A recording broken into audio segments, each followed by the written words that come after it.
Okay, good afternoon po sa inyong lahat. So, bago po ang preaching, allow me to express our deepest gratitude because of your hospitality, your warm welcome.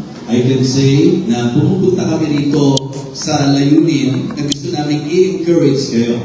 But we cannot deny the fact na kahit na sino po ang makasama ko rito, sila po ay sadyang napagpapala. Kami ang nabibless, na-encourage. Kaya po, thank you so much sa puso nyo para sa Panginoon.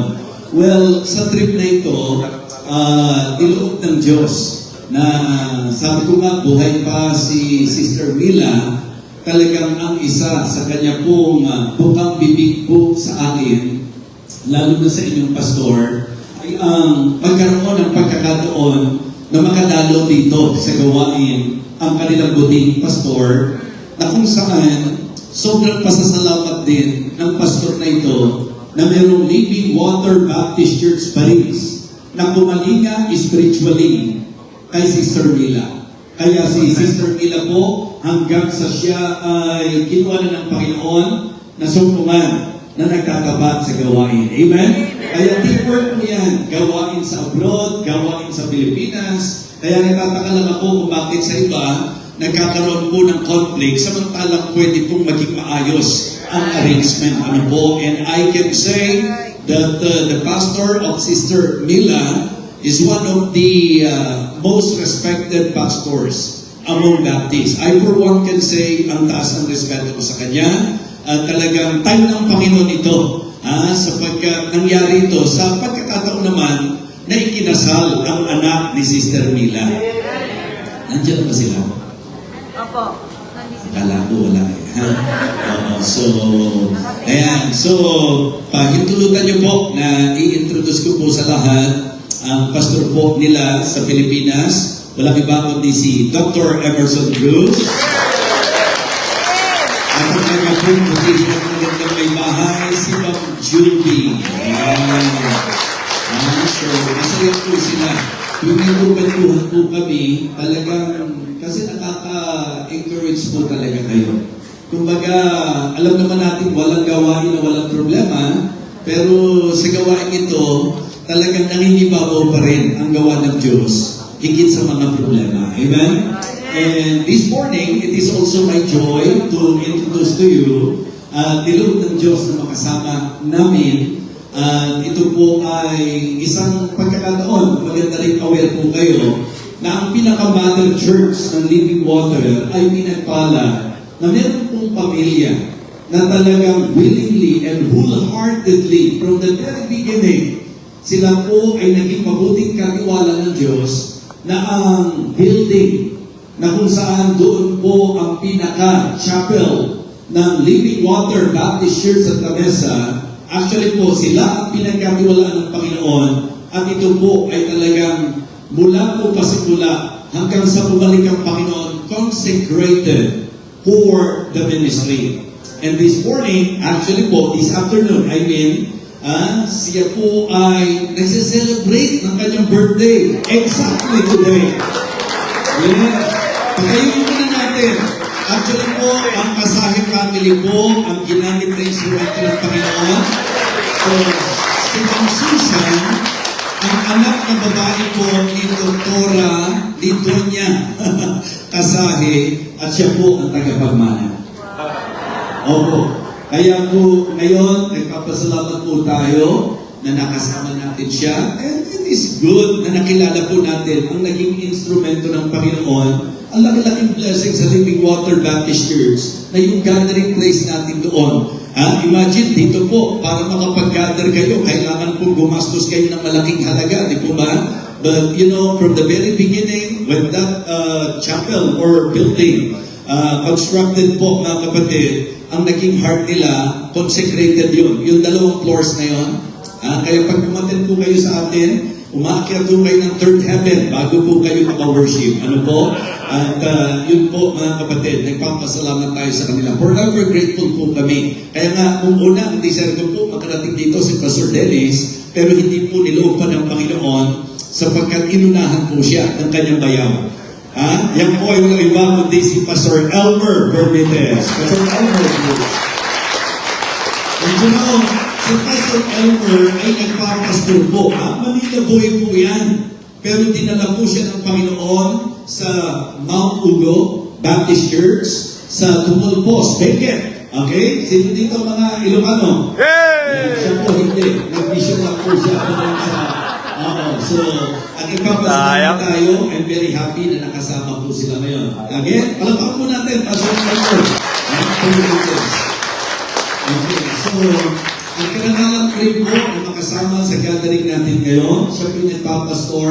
Dito po mismo sa Parisi. Pastor Nelson, kami. You know, talagang, I mean, wala pong perfect church. And I know, I am actually aware that there are some, problems na naranasan natin sa ministry dito. Sapagkat wala naman talagang gawain walang problema. Di po ba? Pero, mga kapatid, I cannot deny the fact na talagang sa lahat ng aking pong pagpapagal, isa po kayo sa napakalaking encouragement sa akin. Kanina po, tumawag po ako sa Living Water Baptist Church.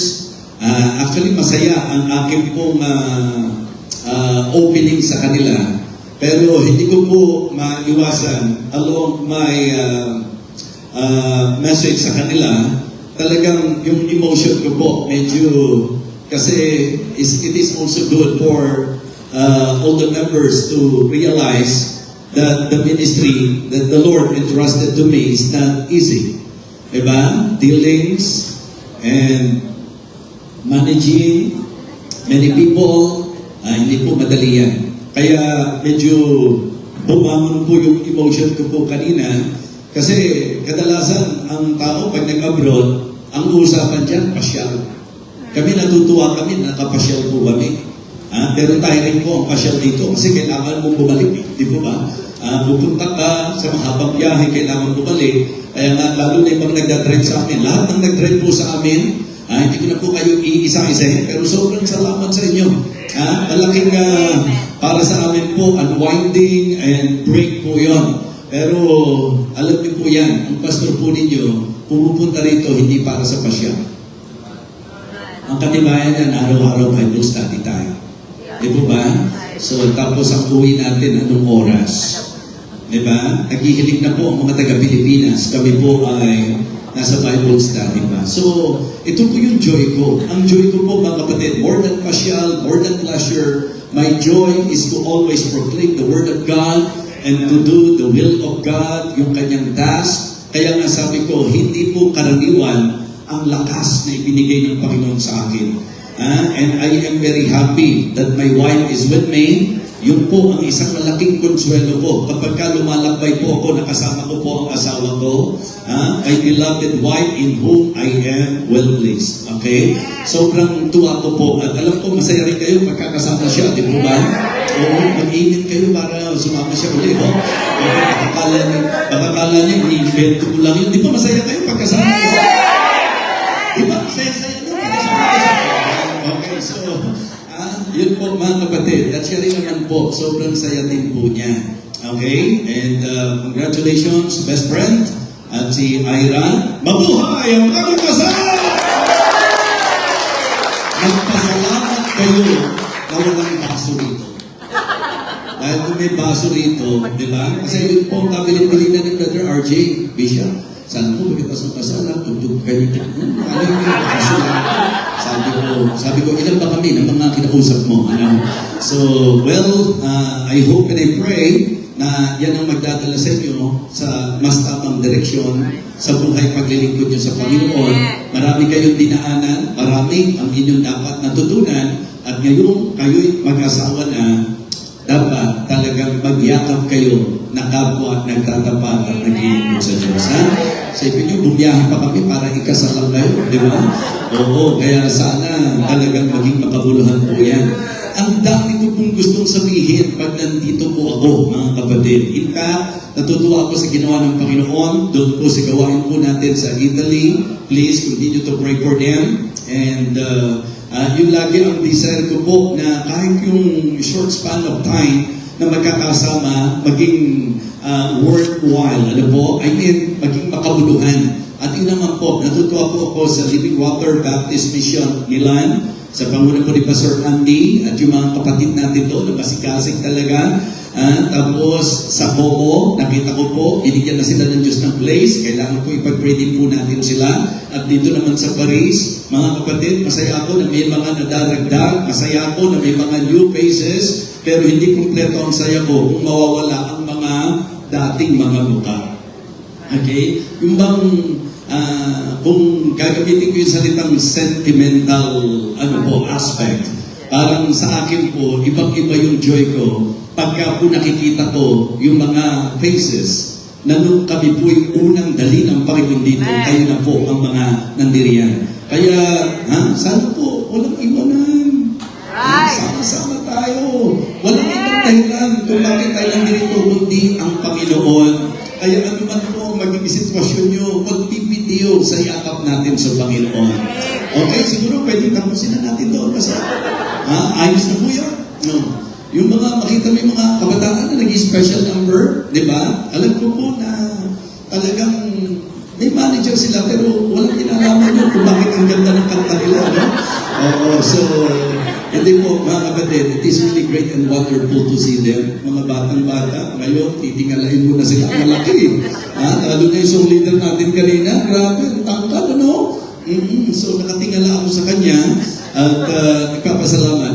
Kumbaga, as you continue on na nagsaserve kayo sa Panginoon, ang isang maganda lang lalo, ma-improve pa yung expression, di ba? Yung pagka kumakanta kayo, magandang ine-express natin yung song, lalo siguro napaka-inam yan, napakaganda niyan. Wag blanco. Maganda yung boses, maayos, ang pagkakaawit, pero isa na lang, yung medyo dagdagan natin ng konti, yung expression natin, para damang-daman nila. Ituturo po sa inyo ni Pastor Nelson kung paano po yan. Pastor, bahala ka na sa kanila, ha?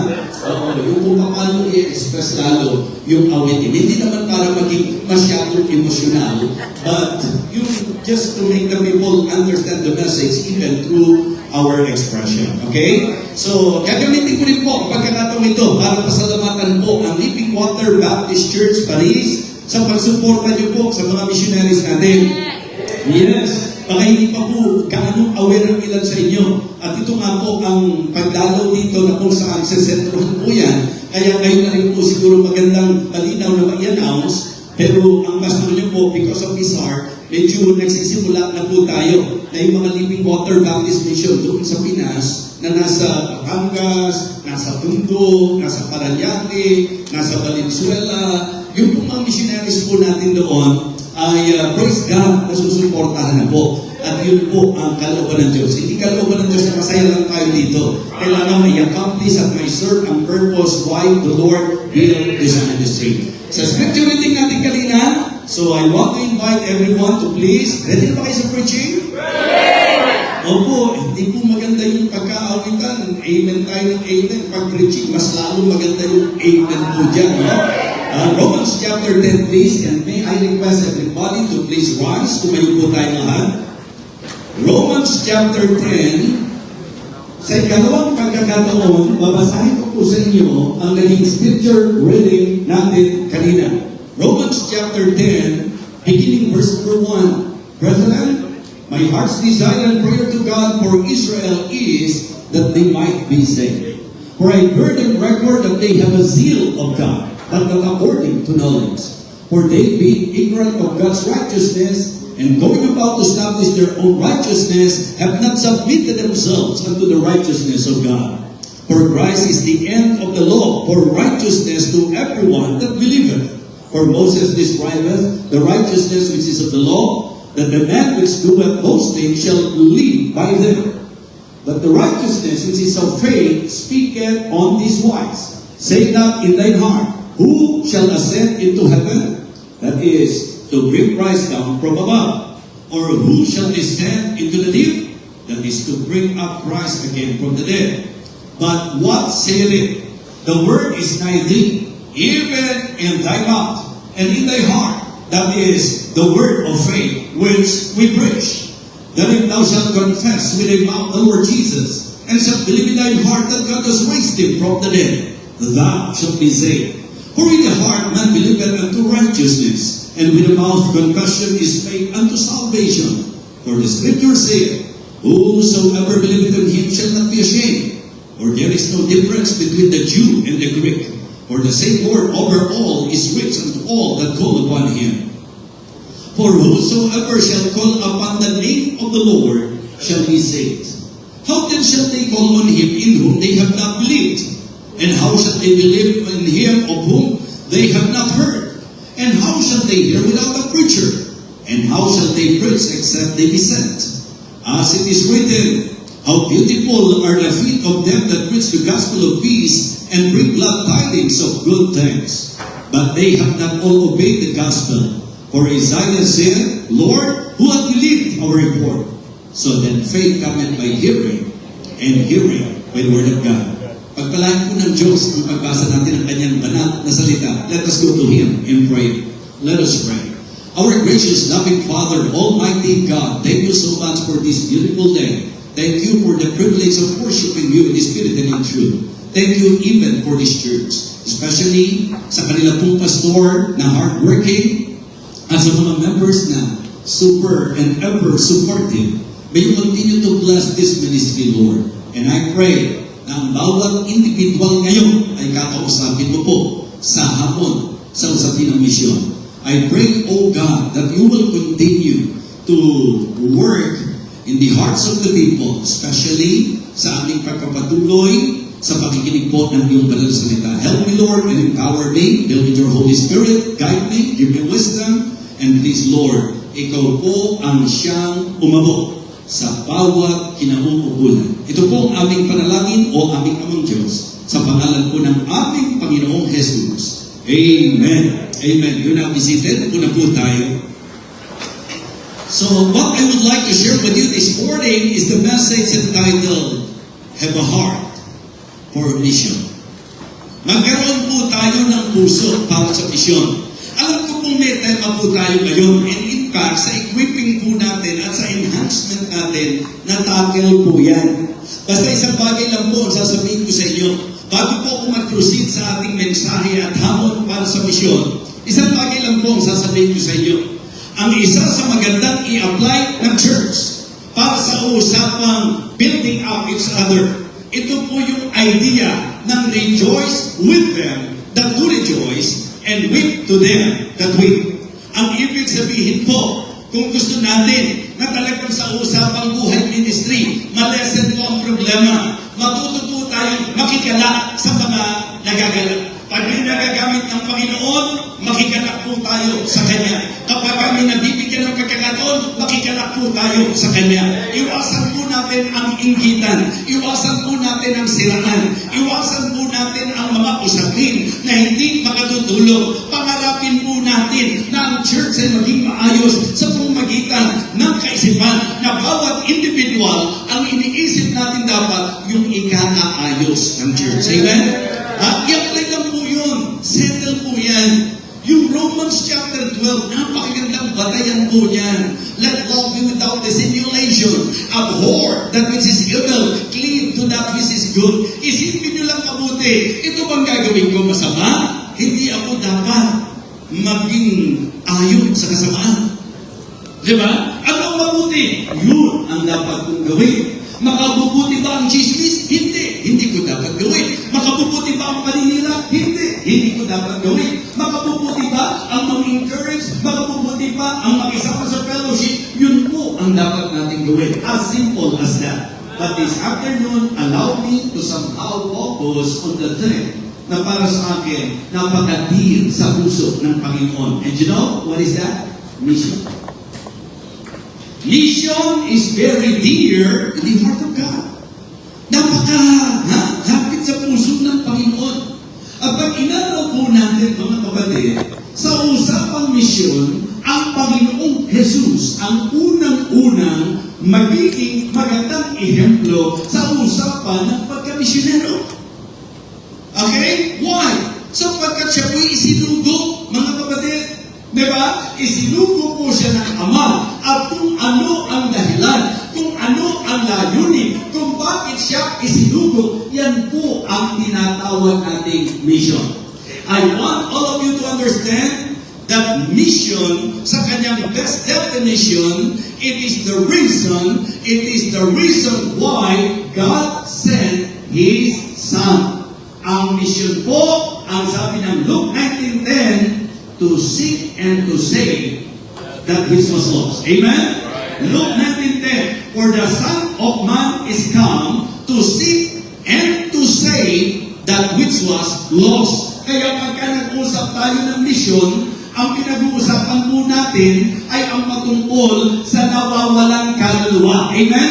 Mission is about things for the lost world. Ito po ang dahilan. Jesus Christ came for that reason. He came to seek and to save that which was lost. And that is very clear in Luke chapter 19 verse number 10. For the Son of Man is come to seek and to save that which was lost. And in the testimony of the Apostle Paul in 1 Timothy chapter 1 and verse number 15, this is a true saying, this is a faithful saying, that Christ Jesus came into the world to save sinners, of whom I am chief. Sino sa inyo ang mga saved na ngayon? Pakita sa kamay. Yung talagang tiyak ninyo that any moment na mamatay kayo, sa langit kayo pupunta, pakita sa inyong kamay. Alam niyo kung bakit? Dahil meron pong misyon. Amen. Walang sino man sa atin dito na na-save na hindi bunga ng mission. So lahat tayo, we are all product of the mission. And that is the reason why I want to emphasize to every one of us, yes, maganda nag-enjoy tayo sa fellowship. Yes, magandang dumadami tayo. But listen, importante na maintindihan natin ang purpose kung bakit sa kabila na ikaw ay ligtas na, kung bakit sa kabila na ikaw ay sa langit na pupunta hanggang ngayon na nandito pa tayo sa lupa. Ano nila? Sapagkat may misyon na dapat natin gampanan. Ito po ang aking nais ibahagi sa bawat isa. Especially, nandito kayo sa abroad, you are working, and you know what? Talagang pinapahanga po ako ng mga mananampalataya sa church na ito eh. Kasi isipin niyo po yung mga trabaho na ginagawa po ninyo.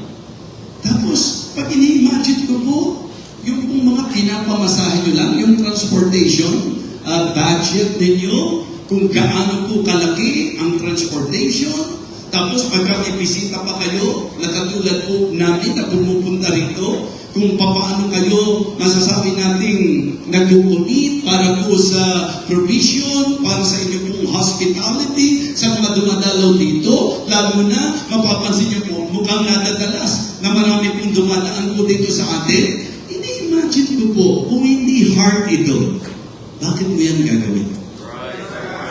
Diba? And that is the reason why the Lord put in my heart this desire to somehow encourage everyone. Magandang nag-enjoy na tayo as church. Pero maganda po na enjoyment natin mas lumalim sa idea na nai-serve natin ang purpose ng church. Natatandaan po natin that our Lord Jesus Christ, nung siya po'y nag-resurrect, diba? Naniniwala po ba kayo na ang Panginoon natin na buhay na maguli? Kaya makinanta natin yung because He lives, di ba? So kasi naniniwala tayo na buhay ng ating Panginoon. Pero ayon po sa Bible record, nung siya po ay nag-resurrect before He ascended, kaya yun po resurrection, and then before His ascension, He gave the Great Commission. Acts chapter 1, verse number 8. Okay? Ito po yung kanyang sinabi. Doon sa mga mananampalataya, in the book of Acts, sa chapter 1, sa verse number 8, ang sabi po niya, but ye shall receive power after that the Holy Ghost is come upon you, and ye shall be witnesses unto me, both in Jerusalem, and in all Judea, and in Samaria, and unto the uttermost part of the earth. So malinaw po na doon pa lang sa panahon ng ating Panginoon Jesucristo, He already emphasized mission by giving His Great Commission. Kaya sa Gospel books, makikita niyo po na sinabi po sa Matthew, maliwanag, go ye therefore and teach all nations, baptizing them in the name of the Father, and of the Son, and of the Holy Ghost, teaching them to observe all things whatsoever I have commanded you, and lo, I am with you always, even unto the end of the world. At doon po sa Gospel ni Mark, mga kapatid, sa huling bahagi po, ang sabi niya, go and preach the gospel to every creature. Sa Luke, sinabi po niya, ye are my witnesses. Sa John, ang binanggit ng Panginoon, you have not chosen me, but I have chosen you and ordained you that you should go and bring forth fruit, and that your fruit should remain, that whosoever shall ask of the Father in my name, he may give it you. And as the Father had sent me, even so send I you. No, the Great Commission is very clear in the Bible. Inaalala ko ang kanta, yung sinabi pong, yung my house is full, but my field is empty. Yun ang wag nating payagang maging kalagayan ng gawain ito. Na-enjoy tayo, every service, magkakasama tayo, every fellowship, magkakasama tayo, masaya tayo, puno tayo ng activity, pero yung field, empty. Kaya panahon na, in fact, sa early years pa lang, ng ministry, magandang nabibigyan na po ng emphasis ang mission. So kaya ngayon po, pansinin natin yung teksto natin. Di ba? Nung sinabi po ng Panginoon sa kanyang mga alagad yan, nakakanin yan sa isip, hindi lang ng mga apostol, kahit nung panahon niya, Apostol Pablo. Kaya nga napakaganda ng Romans chapter 10. And you know what? Sa verse number 1, ang unang magandang magkaroon po tayo, yung tinatawag nating burden for mission. Burden for mission. Romans chapter 10 and verse number 1. Ano po ang sabi ng Romans chapter 10 and verse number 1? Brethren, my heart's desire and prayer to God is for Israel that they might be saved. Do you have that burden too? Kamusta ang loved ones mo? Nandito ka sa Paris. Niligtas ka ng Panginoon o marahil pumunta ka dito na safe ka na. But how is your burden? It is good to have Christ-like compassion. It is good to have the heart of the Apostle Paul, like the heart of the Apostle Paul. Ang sabi po niya, my brethren, my heart's desire and prayer to God for Israel is that they might be saved. Remember our Lord Jesus Christ? Are you listening? Nakikinig po kayo? Naalala niyo po ba ang ating Panginoong Kristo? Hindi po ba, nung nasa mundo po siya, nung nagkataong tao siya, sa kanyang earthly ministry, ang isa sa makikita niyong business niya ay ang patungkol sa pag-aakay at paglalapit ng kaluluwa. Because yun po ang main reason. More than anything else. Ang pinaka-objective, ang pinaka-purpose, the very mission of our Lord Jesus Christ in coming to earth is salvation, kaligtasan ng mga kaluluwa. Alam niyo po, may pangyayari na nagpagaling siya ng mga may sakit. Alam naman natin yung klase ng healing ng Panginoon, ibang-iba sa klase ng mga healing sa panahon natin ngayon. Diba? Kasi yung mga healing sa panahon natin ngayon, siguro as you attain, ayan, kagaling ka na siguro. Alam natin na ang healing sa Bible, instantaneously. Nung panahon ng healing sa Bible, mga kapatid, ang klase ng pagbabalik, ang pagpapagaling, sa Bible, nung very moment na yun, gumagaling talaga. Mga kapatid, pero ang sabi ng Matthew chapter 9, beginning verse number 35, and Jesus went about all the cities and villages, teaching in their synagogue and preaching the gospel of the kingdom. E po ba? And healing every sickness and every disease among the people. But when he saw the multitude, he had no shepherd. Kaya nung sinabi niya, then saith to his disciples, the harvest room is plenteous, but the laborers are few. Pray therefore the Lord of the harvest that he will send forth laborers into His harvest. Mga kapatid, if we will put understanding, dyan po sa Matthew chapter 9, verse 35 hanggang verse number 38, ano mararamdaman nyo? Compassion. Ano mararamdaman nyo? Burden. Kaya kung sinasabi mong Kristiyano ka at wala kang pakialam sa kapahamakan ng mga tao, there is something wrong sa'yo. And that is questionable. Kasi sa Biblia, makikita niyo po na yung mga nilapit ng Panginoon, talagang ang naging puso nila mailapit din ang mga mahal sa buhay, ang mga malapit na tao sa kanila. Mga Kristiyano, sa usapan ng misyon, ang isa sa napakahalaga, burden. Right. Yung bigat ng puso natin, yung Christ-like compassion, that is exactly the expression of the Apostle Paul when he said in verse number 1, Brethren, my heart's desire and prayer to God for Israel is that they might be saved. Yan ang dapat maging prayer natin. Yan ang dapat maging compassion natin. Yan ang dapat maging heart natin. Nagamitin tayo ng Panginoon. And you know, pagka ang mga nandito umuwi, ang isa sa nakatutuwa, yes, magandang pagkakataon para sa bakasyon, pero nakatutuwa makita yung mga kapatiran natin na pagka umuwi, ang tibok ng puso ay ang mag-ipon ng kanyang kamag-anak at i-share ang gospel. Ang tawag dyan, burden. Yes. And my goal this afternoon is to challenge everyone. Have a heart for mission. Magkaroon tayo ng burden, mga kapatid.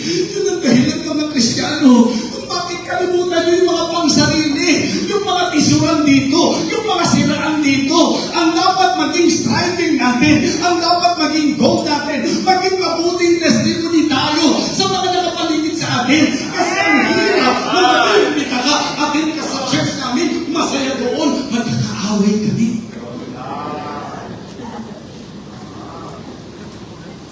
May enjoy mo doon kasi daming chismisan doon. May pang-i-encourage ko ba yan? Mga kapatid, yung burden na yan ang dati, magiging dahilan para maging maingat ka sa buhay mo. Kasi sabi ko nga, alam nyo, ang effectivity sa soul winning, meron akong tatlong bagay na pinapahagi for us to become effective in soul winning. Ano po yun? Una, genuine burden. Pangalawa, great Bible knowledge. Di ba? Yung idea ng genuine burden, ito na ay tinatalakay natin. Kaya lang minsan, di ba, nakakapigil sa'yo, gusto ko sana mag-share. Bishop, kaya alam makatanwin ako, hindi ko alam kung ano sasabihin ko. Gusto ko po sana mag-share. Kaya nga, pag mamaya, yung kakausapin ko, mas may alam pa sa akin sa Biblia. Kaya i-encourage natin and be ready always to give an answer to everyone that asking you about the hope na meron tayo sa Panginoon. Right. Kaya nga, mga kapatid, huwag kayo mag-enjoy lang sa fellowship, mag-enjoy kayo sa Bible. Read your Bible, pray every day. Amen. Aralin niyo po yung Biblia, mga kapatid. Para nang sa ganon, hindi nakakapigil sa inyo. Meron akong burden. Kaya ang problema ko, hindi ko alam kung paano mag-share. Hindi ko pa alam kung paano sasabihin sa kanila. Kaya masabi ko, yun ang maganda. Triple combination yan para maging effective tayo sa pag-aakay at paglalapit ng kaluluwa. Genuine burden, great Bible knowledge. Okay? May burden ka. Tapos ang dami mong alam, ang pangit naman ng ugali mo. Yan lang.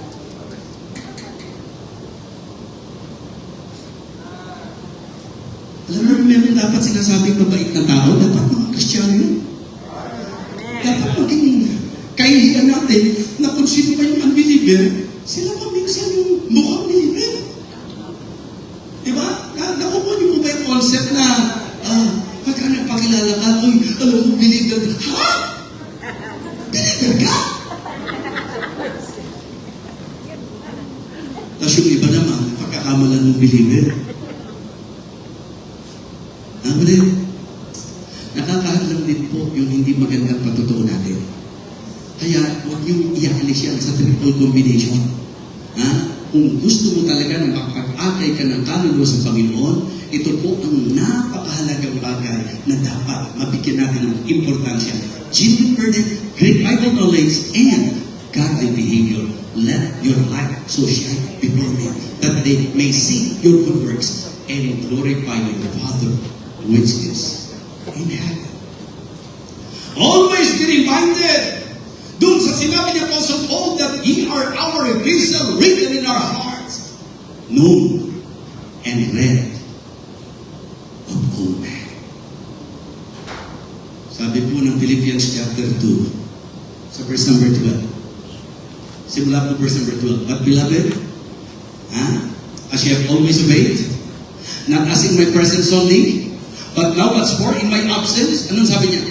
Work out your own salvation with fear and trembling, for it is God which worketh in you both to will and to do of His good pleasure. Do all things without murmurings and disputings. Anong sabi ng verse number 15? That we may be blameless and harmless, the sons of God, without rebuke, in the midst of our perverse and crooked ways, among whom ye shine as lights in the world. Amen? Ngayon, masarap mag-amen. Kasi salita ng Diyos yung pinag-uusapan natin. Amen. Ngayon, masarap mag-amen. Kasi ito yung totoong puso ng Panginoon kung bakit siya pumunta sa lupa. Kalimutan mo sarili mo.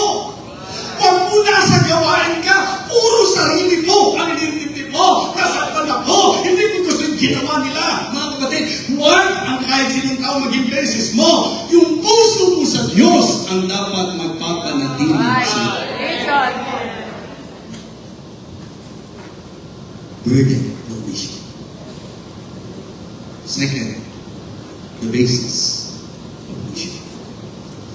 Ano po ba ang basis natin? Diba? Tingnan niyo po ang sabi ng verse number 9. That if thou shalt confess, sa text po natin ito, that if thou shalt confess with thy mouth the Lord Jesus and believe in thine heart that God has raised him from the dead, thou shalt be saved. For with the heart man believeth unto righteousness, and with the mouth is confession, di ba? Made unto salvation. Sabi po mga kapatid, ng verse number 13, for whosoever shall call upon the name of the Lord. Pero sa verse 14, may pinakitang problema. Ano bang sabi? How shall they call on Him in whom they have not believed? And how shall they believe in Him of whom thou hast not heard? And how shall they hear without a preacher? Diba? Yun dapat makita nyo eh. Nasa Biblia talaga, ang usapan ng misyon, meron pong batayan, meron pong basihan. Sa Biblia po, ang basis natin, yung pong kailangan daw po, mga kapatid, na manampalataya sila. Kailangan sila manampalataya. Pero hindi sila manampalataya kung wala silang kapakinggan. At hindi sila makapatitig kung wala kapakinggan. Right. Amen. Kaya ang sabi, pagkaganda-ganda ng paa nung mga humahayo at nadadala ng chismis sa isa't isa. Diba sabi na? Minsan kasi magtataka ka eh. Kami mga Kristyano na parang mas enjoy pang pag-usapan yung buhay na may buhay kaysa sa ipamalita ang ginawa ng Panginoon sa atin. Kahit na, bawasan na natin yun. Right. Amen. Kahit hindi, masumintro na tayo sa dapat. Right. Amen. Diba? At ang basis natin, yung early church.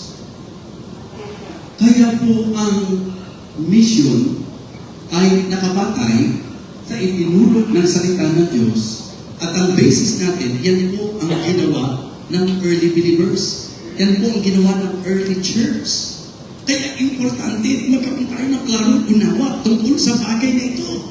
Di ba? Kaya ang trabaho natin sa maliwanag na basis na ipinakita sa atin from the scripture, ang trabaho natin, number one, is to spread the message. Right. Amen. Yes. Number two, to send missionaries. Number three, to support the mission. Okay? So, ang ating pong magandang maging patayan ay yung pattern na sinabi po ng dalalang sulatan. Na ang usapan ng mission, ito yung usapan ng pagpapalawig at pagpapalaganap ng salita ng Diyos, partikular ng Ebanghelyo. Kasi ang Ebanghelyo, ang kapangyarihan ng Diyos ay kaliligtas. If you can still remember, meron po akong preaching sa inyo na si Apostol Pablo, nung nagbigay pansin po siya sa kanyang sarili, yung mga I am ni Apostol Pablo, hindi po makikita niyo po yan, Romans chapter 1. Tingnan niyo po. Sa Romans chapter 1, 14, 15, 16, makikita niyo po yung tatlong I am ni Pablo. Ang unang I am sa verse number 14 ng Romans chapter 1, I am debtor. Yung pangalawang I am nasa 15, I am ready to preach the gospel to you that are abroad also. Sa verse number 16, yung pangatlong I am, or I am not ashamed of the gospel, for it is the power of God unto salvation. Yung tatlong I am ni Pablo na yan, tingnan niyo po ang pinakadima. Tingnan niyo po yung mensahe natin. Nung sinabi niya na I am debtor, ito po ay patungkol sa kanyang accountability and responsibility. Kristyano, dahil saved ka, accountable ka, na yung tinanggap mo, dapat ipamahagi mo. Dapat ang mga Kristyano po ay magpalaganap ng Ebanghelyo. Kaya, mga kapatid, balance ang dapat. Ito po yung gusto natin ikapansin, yung balance sa mission. Hindi po pwede na nagsusupport ka ng missionary. Maganda tayo mismo sa ating pong church na kinabibilangan, tayo po ay nagagamit. Kaya nakakatuwa. Pastor, di ba? Pinadala rin ni Pastor Paul yung mga tracks pa yan. Di ba? Yung tungkol sa gift for you, parang yun yata yun po. Kaya nakakatuwa yung mga Kristiyano na nasa ibang bansa. Ay, grabe. Ang sipag magpamigay ng tracks, di ba? Yung SWAT, Soul Winning Action Team. That's good. That's biblical. Malinaw ang basis natin. Biblia. Di ba? So, spread the message. And then, mangarap tayo.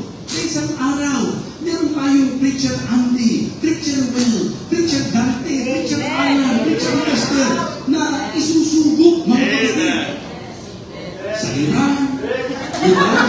Sa Russia. Amen. Bahala na kayo kung sino ang type nyo. Kidding aside, yung po ang isang magandang Right. Amen. Ngayon, yung mga preachers, hindi ko nabanggit, huwag kayo magdarang-darang. May panahon kayo, di ba? Dahil baka mamaya, ibabalik kayo ng mundo sa Pilipinas, di ba? Oo. Sila Preacher Romel, si mga preachers natin dito. Si Preacher LM, di ba? Si DJ, si Kipo, di ba? Ang gusto ko pong i-point out, mga kapatid, yun po yung dapat makita natin balance ng ministry. Right. Sa ating church, spread the message. Amen. Pero from ating church, send missionaries. At tayo po ay nagsusupport sa mission. Amen. So yun ang good po sa pagpunta ngayon dito. Na-encourage sa bawat isa to motivate all the members of this church sa napakagandang naging vision ng pastor natin na tayo po ay makapagsuporta din ng mga missionaries. Siyempre, medyo nauna lang po natin yung mga sinusuportahan ng Living Water Baptist Church. Ngayon, kasi yun ang sitwasyon po natin dito eh. Mas meron kayong kakayahan ng mag-support. Kami nga po doon eh. Alam niyo naman ang hirap ng buhay sa Pilipinas, di ba? Yan nga dahil, bakit kayo napunta rito sa abroad eh? Dahil sa opportunity para sa, pero Pilipinas, o kahit saan tayo mapunta, mga kapatid, ang basis natin, Biblia, kaya dapat ang ating pong gawin ay ang patuloy na palaganapin ang Ebanghelyo ng Panginoon. Amen. Yes. Ano yung una nakita natin? Burden. Number 2, basis. And then, the balance of mission. And then, siguro po, magandang makita natin, the blessings. Sabi ni Apostle Pablo sa 1 Thessalonians chapter 2, verse 19 and 20, "For what is our hope, or joy, or crown of rejoicing? Are not even, yea, in the presence of our Lord Jesus Christ at His Amen. coming? For Ye are our glory and joy." Mga kapatid, hindi sa mga material na bagay. Ang saya po na ikaw ay gagamit ng Panginoon para po sa kaligtasan Right. ng ibang tao. Ang sarap, blessing yun eh, na may magulong pamilya na ayos dahil nailapit mo sa Panginoon. Yung pong mga anak-anak ninyo, lumaki na nainip nyo sa Panginoon. Amen. Yung pong mga bisita nyo dati na nanampalataya, na disciple, at ngayon, ginagamit na rin ng Panginoon. Amen. Mga kapatid, yun yung blessing na sinasabi ko. Ang blessing po sa usapan ng misyon, hindi po material eh. Mga kapatid, yung material kasama sa blessing ng Panginoon dyan. Pero ang pinakamalaking blessing na kung saan we can feel the heart of the Apostle Paul that as he expressed his heart, ang sinasabi niya, "For what is our hope, or joy, or crown of rejoicing are not even ye." Kaya nga dapat mas maganda na yung mga sinusuportahan kahit pa paano nagbibigay ng update doon sa church. Kasi hindi naman kayo nagsusupport ng mission para balikan nila kayo. Nagsusupport kayo ng mission dahil gusto niyo po na mag-take part. Kaya nga ang mga missionaries, in a way, hindi dapat tumanaw ng utang na loob sa atin. Partnership po kasi yan eh. Magpapasalamat, oo. Pero sa totoo lang, hindi po ito parang limos. Ito po ay partnership. Na kapag nagsuporta ka ng missionary, hindi ka makakapunta sa lugar na nagpunta sila, pero meron kang part sa mga bunga sa lugar na pinuntahan nila. Amen? At yan yung isang masayang balita. Diba? Ang bansang Pilipinas, na kung saan dati po mission field, ngayon, missionary sending country na po tayo. Ang dami po mga Pinoy na nagpunta sa mga foreign land at nagpapalaganap ng Ebanghelyo. At ito po, mga kapatid, ang isang bagay na gusto ko pong maging klaro sa atin, na ang usapan ng misyon ay usapan na sa Biblia nakapatay na kinakailangan po magkaroon tayo ng Christ-like compassion or burden, and then sumunod tayo sa ating pong pinagbabatayan. Ito po ay ang salita ng Diyos at napakaganda pong maging balanse po tayo. Nagwi-witness tayo dito, nagsusongbilin tayo dito, pero sa panahon na meron ng tinawag ng Panginoon. Ang sarap na dito sa France, kung bawat mga lugar dito sa France, di ba, magkakaroon po. Kaya ganda yung ginawa niyo po eh. Parang may nakikita ko sa post ninyo, na, alam ba dito yun? Kaso? Okay. Ito pala yun. Okay. So, pero yung saan tayo? Yung okay. Basta meron tayong congregation, and then yun, dito sa area na to, naglagay po, gunda po yan. Tapos, magiging busy sila sa pagbubi ng mga nandoon, magiging busy tayo sa pagbubi ng mga nandito, and then, eto po yung mga kabataan natin, hindi natin alam, sapagkat kahit sa ang lugar, mga kapatid, ang Diyos ay patuloy na tumatawag, kaya nga sa birthday natin, let us pray earnestly that the Lord will continue to call workers and laborers para po abutin ng maraming kaluluwa. Yes.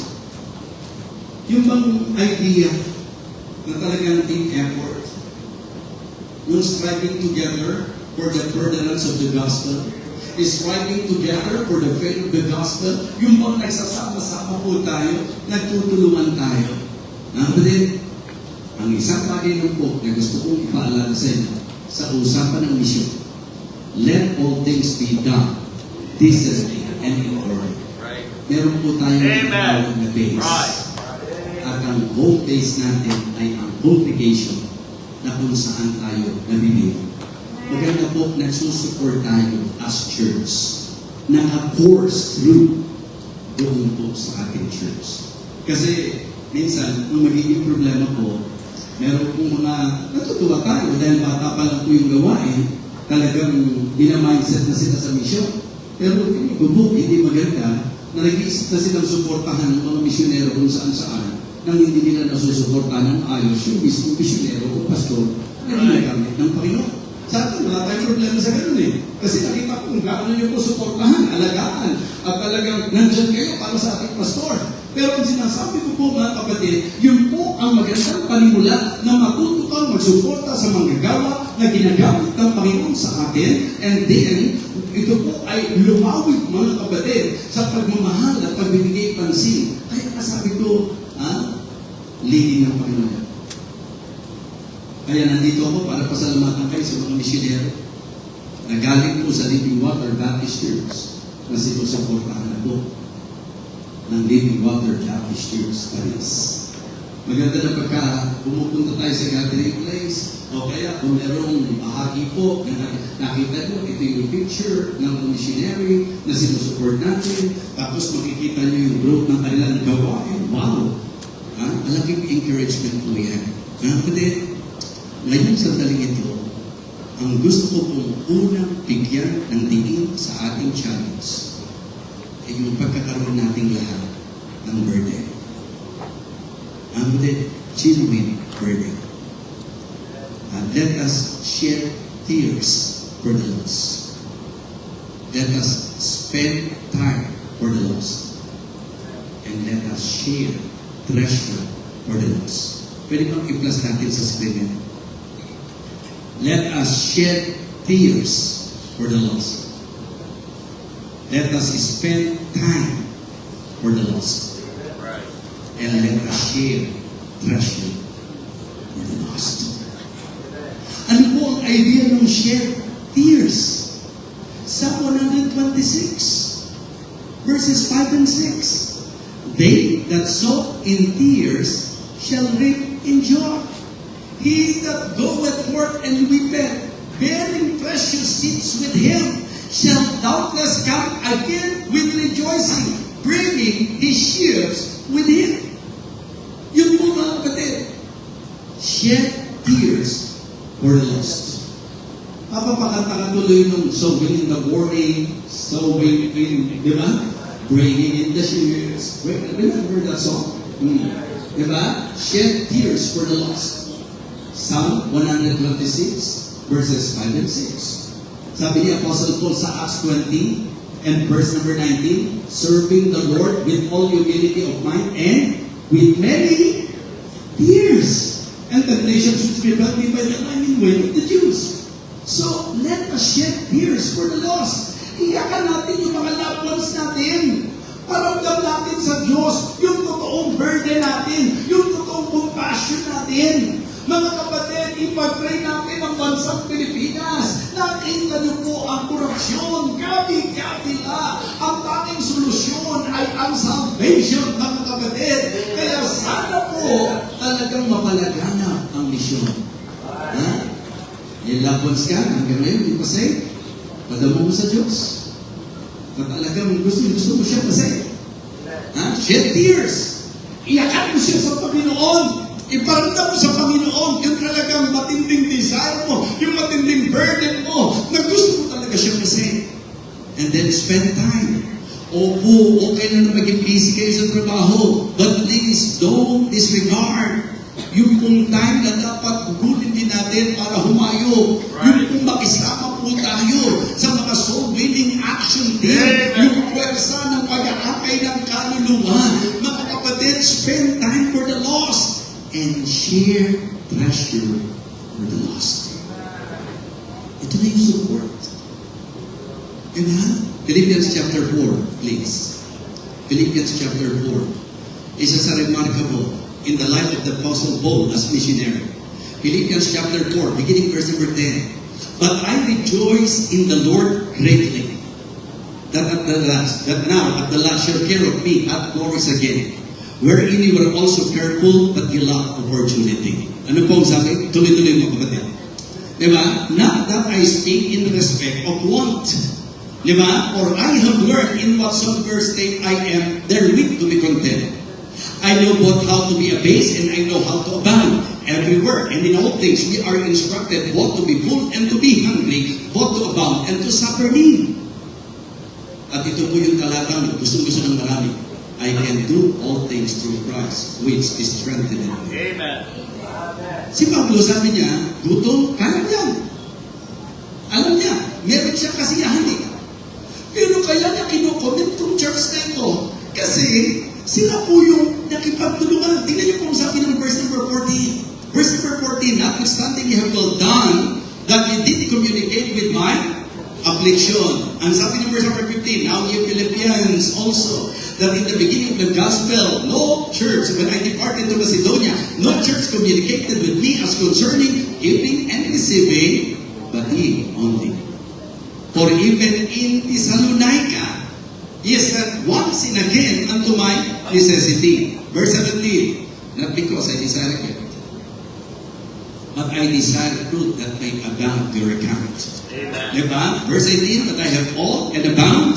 I am full, having received of Epaphroditus the things which were sent from you, an odor of a sweet smell, a sacrifice acceptable, well-pleasing to God. Ano sabi? But my God shall supply Amen. all your needs according to His riches in glory by Christ Jesus. Alam niyo po, ang laman ng Philippians chapter 4, beginning verse number 10, pasasalamat ni Pablo sa mga mananampalataya sa church ng Pilipos sa pagsuporta sa missionary. Kaya ang old-fashioned way ng mga totoong Baptist church ay ang pagsuporta sa misyon. Amen? Kaya kung kayo po ay i-encourage, sina-challenge ko ngayon, napakaganda po na tayo magkaisa. Ang matutong sumuport. Tatlong bagay po yung tatandaan ko. Number 1, shed tears for the lost. Number 2, spend time for the lost. Number 3, amen. It is good to learn. Yung pagkakaroon ko ng burden for mission. Dapat alam nyo rin yung basics of mission. Yung balance ng mission. At ang blessing ng mission. Pati, natutuwa po ako sa ginagawa ng Panginoon sa gawain dito. Pero alam ko po na hindi ito kalubusan ng lahat.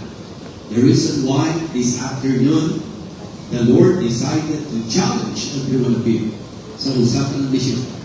Sapagkat ang dapat misyon ng church ay mission. Amen? Ang dapat maging mission ng church ay mission. Kaya po, kung ako po ay papahintulutan ninyo, inahamon ko po kayo sa pangalan ng Diyos at sa pagpapahalaga sa kanyang gawain. Let's have a heart for mission. Magkaroon tayo ng puso sa misyon. Tumulong po tayo na.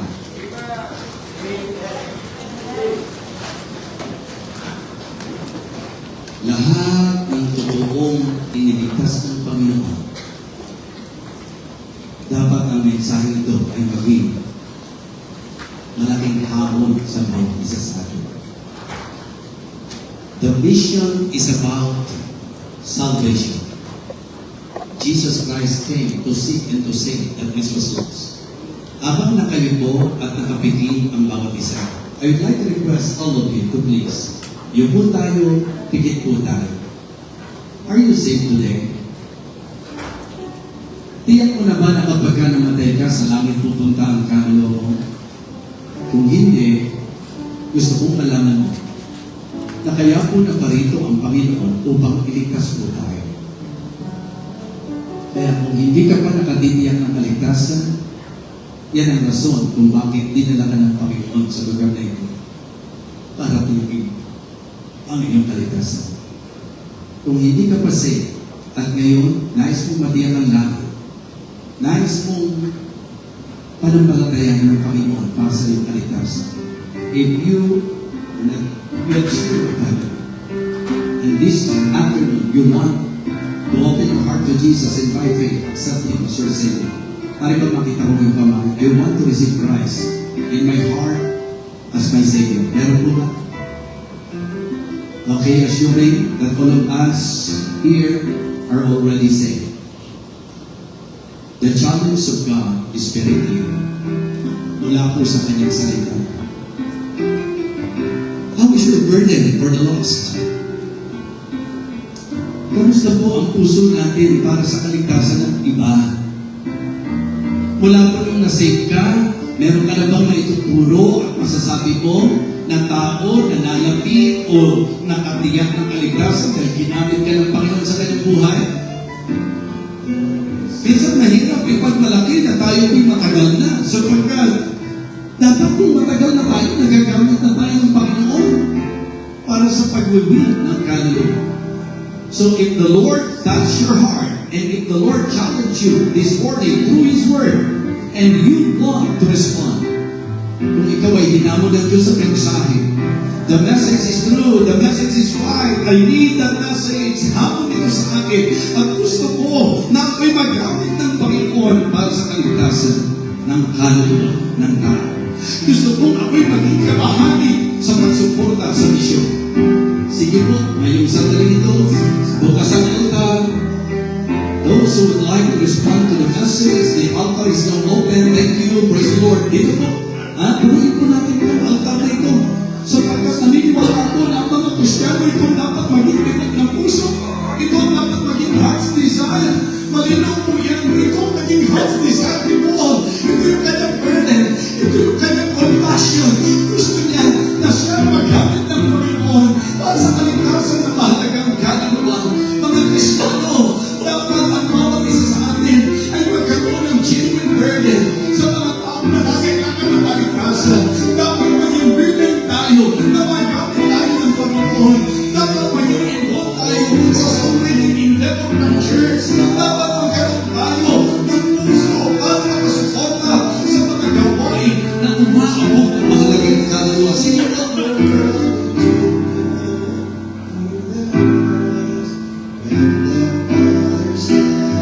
You pray to God, Lord, use me for my loved ones. Gusto ko po ng pamilya namin ay nailapit sa'yo. Gusto ko po na magamit mo po ako sa mga lugar na hindi po